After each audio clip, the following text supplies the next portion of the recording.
When Emily, a struggling waitress, saw an elderly homeless man shivering outside the diner, she didn't hesitate to buy him a warm meal. She never expected anything in return. But the next day, when a military convoy pulled up outside her diner, she realized her small act of kindness was about to change her life forever. The cold wind howled outside as Emily wiped down the last table of the night. The diner was almost empty, except for a few regulars finishing their coffee. She sighed, glancing at the clock. Almost closing time. Just as she untied her apron, the bell above the door jingled. Emily looked up and her heart tightened. A frail, elderly man stepped inside, his clothes tattered, his hands trembling from the cold. A homeless veteran. She had seen him before, always sitting outside the diner, never asking for anything. Just watching. Tonight he looked worse than usual. Emily's manager, Greg, immediately frowned. "We're about to close," he called out, his tone dismissive. The old man hesitated. His eyes flickered to the warm meals on people's plates, then back down. Emily didn't think. Before Greg could send him away, she grabbed a fresh plate, piled it with steaming hot food, and walked over. "Here you go, sir," she said softly, placing it in front of him. The old man's eyes widened. I don't have any money." Emily smiled. "It's on me." Tears glistened in his tired eyes. He stared at the plate, then at her. "No one's done something like this for me in a long time," he whispered. Emily's chest ached. Well, they should. As he ate in silence, Greg stormed over, his face twisted in anger. "Are you serious, Emily?" he hissed. "Giving away free food? You think this place runs on charity?" Emily clenched her fists. It was just one meal. Greg scoffed. "You pay for it, then, out of your own pocket." Emily didn't hesitate. She pulled out the last $10 bill she had for the week and slammed it on the counter. Greg snatched it up with a smirk. Unbelievable. But Emily didn't care. Because when she turned back, she saw the old man watching her. And the look in his eyes. Like he had just found something he thought he had lost forever. The old man ate slowly, savoring each bite like it was the first real meal he'd had in years. Emily didn't hover. She didn't ask for his story. She just let him be. But as she cleared the nearby tables, she noticed his hands trembling. Not just from the cold but from something deeper.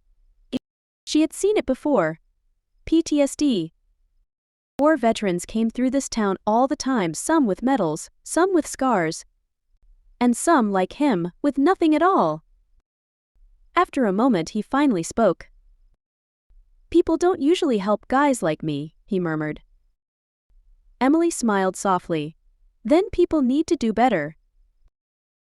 The man chuckled a dry, tired sound. "You remind me of someone," he said. "Someone I lost." Emily's chest tightened. "I'm sorry." He just nodded. Then, reaching into his tattered jacket, he pulled out a small, folded photograph. He stared at it for a long moment before placing it gently on the table. Emily's breath caught.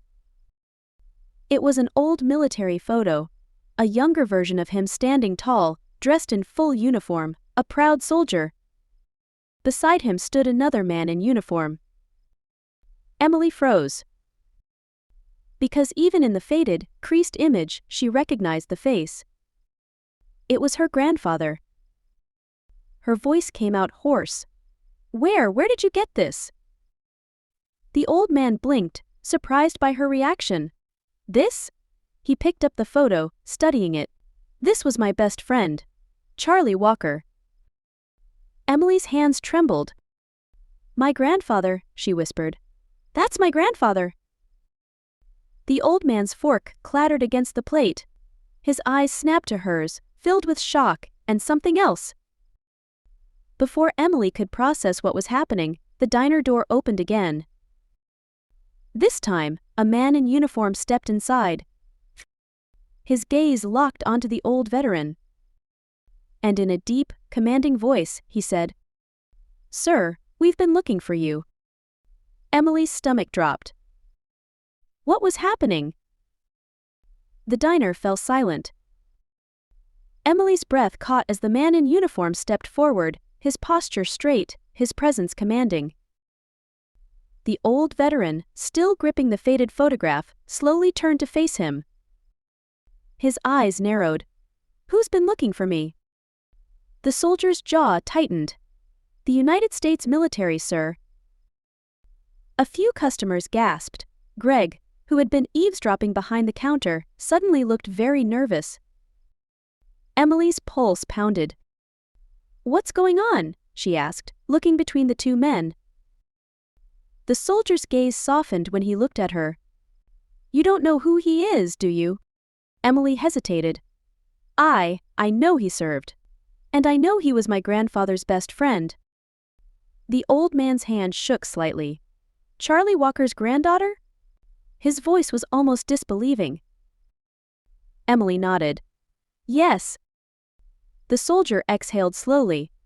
"Then you should know, your grandfather wasn't just any soldier." Emily swallowed. "I know.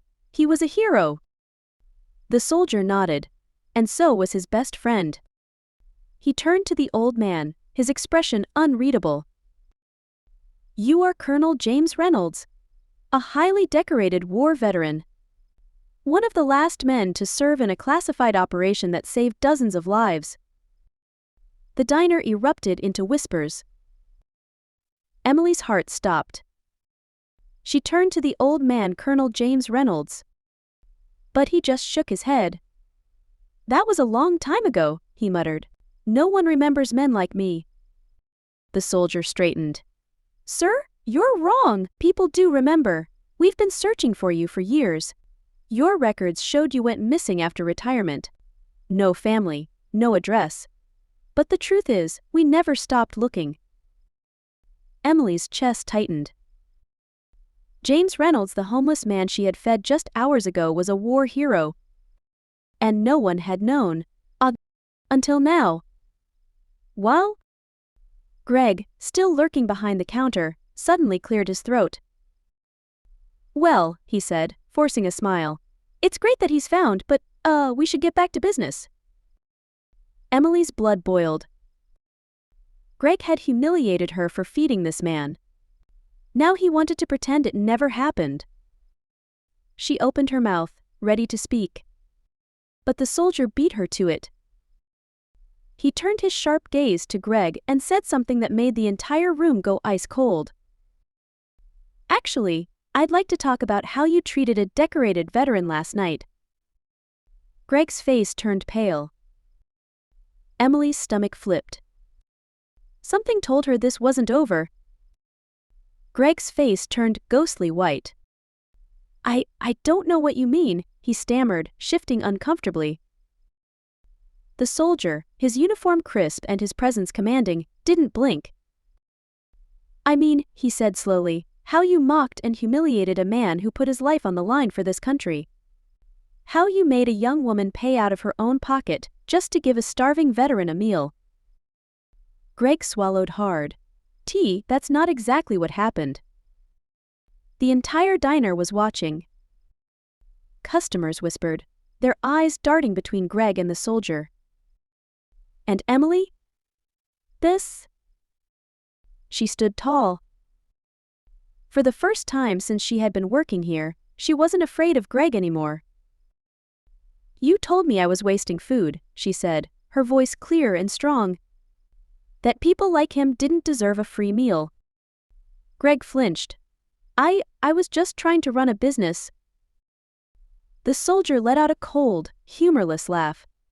"That's interesting," he mused. "Because my commanding officer, the general himself, feels very differently." Greg's eyes bulged. The general?" The soldier pulled out his phone, tapped the screen, and turned it around. On the screen was a high-ranking general in full uniform. A man with piercing eyes and a presence even through the screen. Emily's heart skipped a beat. Greg looked like he was about to pass out. "Colonel Reynolds," the soldier said, turning to the elderly man, "this is General Harrington. He personally requested your presence at headquarters." Colonel Reynolds blinked, stunned. "General Harrington?" The general's voice came through the speaker, strong and clear. "Reynolds? We've been waiting for you, old friend." Emily felt chills. This wasn't just any veteran. Colonel James Reynolds was someone important. Someone who had been forgotten. But not anymore. The soldier turned back to Greg. His voice was calm, but deadly. "You disrespected a war hero," he said. "And you tried to humiliate the only person in this diner who treated him with kindness." Greg sweat through his shirt. Look, I didn't know. If I had known." "You shouldn't have to know someone's status to treat them with dignity," the soldier interrupted. The entire diner fell into silence. Greg opened his mouth, closed it, opened it again. There was no way out of this.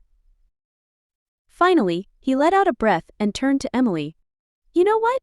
Maybe I overreacted. You're fired," Colonel Reynolds said suddenly. Everyone froze. Even the soldier looked surprised. "Sir?" The old man straightened, his tired, weathered face filled with quiet authority. "This young lady paid for my meal out of her own pocket," he said, looking at Emily with gratitude. "Meanwhile, this man treated me like trash. I might not be in the military anymore, but I still know what bad leadership looks like." Greg gasped. "Why, you can't fire me. You don't work here." "No," a new voice said. Everyone turned as the diner's owner stepped forward. A woman in her late 50s who had been watching silently the entire time. "But I do," she finished, her voice sharp. Greg's eyes widened. The owner crossed her arms. "And I agree, you're fired. Get out of my restaurant." The diner erupted into whispers. Greg stood there, completely humiliated. Then, without another word, he stormed out the door, his career at the diner officially over. Emily exhaled, her hands still shaking. She had never expected any of this to happen. But when she turned back to Colonel Reynolds, he was smiling. And what he said next? It changed her life forever. Emily still felt shaky, the weight of everything sinking in. Greg was gone. The man who had belittled her, who had made her feel small and insignificant, was finally out of her life. But as she turned back to Colonel Reynolds, he was smiling. There was something warm and proud in his eyes. "You remind me of your grandfather," he said.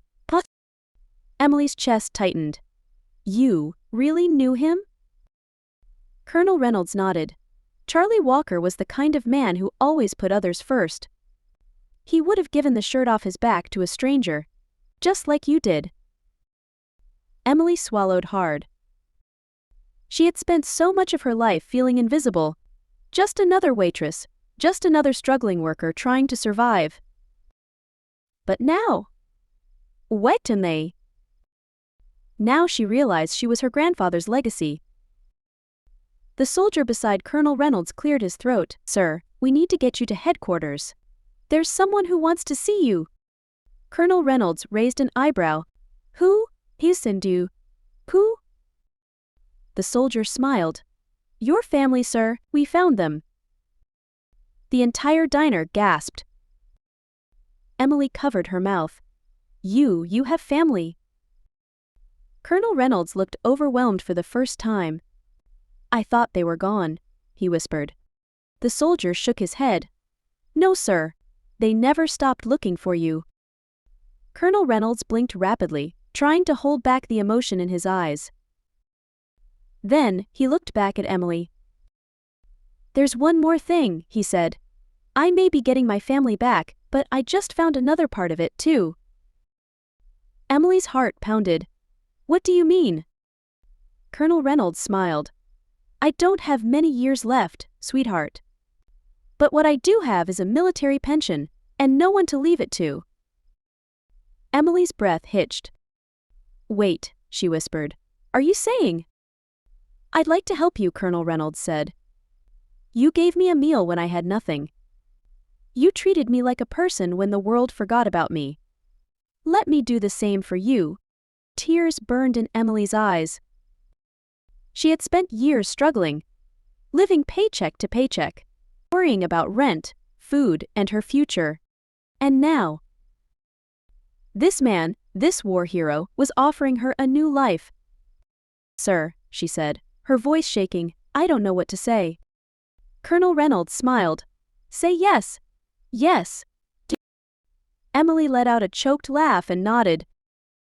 Yes, she whispered. The soldier patted Colonel Reynolds on the shoulder. Time to go, sir. Colonel Reynolds stood up, but before leaving, he turned to Emily one last time. You saved me, he said softly. More than you know. Emily watched as the convoy escorted him out.